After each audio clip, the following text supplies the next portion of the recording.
Topper.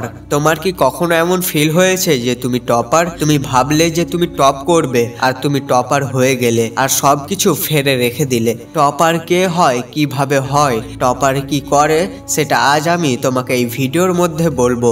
কিন্তু যেই দিন তুমি নিজেকে টপার ভেবে নেবে না যে তুমি সেই topper, then you become a topper. অনেক মানুষ এমন থাকে যারা বলে যে টপার হতে গেলে 15 ঘন্টা পড়তে হয়, দিন রাত পড়তে হয়, কিন্তু এটা 100% সত্য নয়। কোনো প্রয়োজন নয় যে তোমাকে 15 ঘন্টা পড়তে হবে। তুমি জানো কি 15 ঘন্টা পড়া অনেক সহজ, কিন্তু 3 ঘন্টা এফেক্টিভ ভাবে পড়াটা অনেক মুশকিল। আমি 10 ঘন্টা 15 ঘন্টার কথা বলছি না, 3 ঘন্টা এমন ভাবে পড়ার কথা বলছি যেটাকে একবার পড়ে নিলে সেটাকে সারা জীবন যেন না ভুলো। পড়ে তো সবাই নাই 15 ঘন্টা, 18 ঘন্টা, 20 ঘন্টা সারা রাত জেগে জেগে, কিন্তু যখনই পরীক্ষায় লেখার সময় আসে তো তখনই তুমি ব্ল্যাঙ্ক হয়ে যাও। একটি টপার আর একটি নর্মাল স্টুডেন্টের মধ্যে একটাই পার্থক্য হয় যে একজন পড়ার পর সবকিছু ভুলে যায় আর একজন সে কখনোই ভুলে না। তুমি এমন ভাবে পড়ো যেটাকে একবার পড়ে নিলে সেটাকে তুমি ততক্ষণ ভুলে যেও না যতক্ষণ না তার প্রয়োজন না পড়ছে।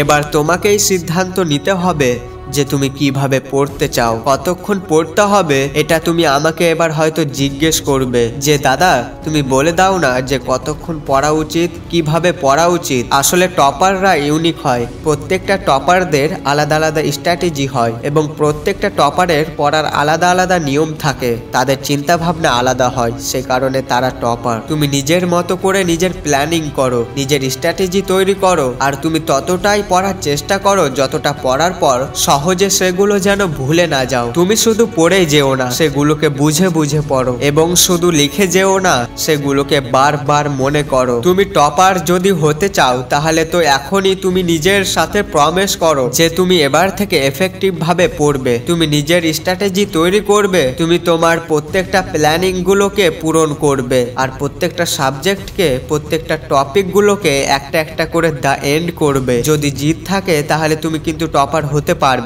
যদি জিদ থাকে তাহলে কিন্তু জীবনে কোনো কিছু করতে পারবে, যদি জিদ থাকে তাহলে কিন্তু লেখা হবে তোমার নাম ইতিহাসের পাতায়। এখনো যদি তুমি তোমার ভাইয়ের চ্যানেলটিকে সাবস্ক্রাইব না করে থাকো তাহলে ভালোবেসে তুমি তোমার ভাইয়ের চ্যানেলটিকে সাবস্ক্রাইব করে নাও। আবার দেখা হচ্ছে সবার সাথে পরবর্তী ভিডিওতে।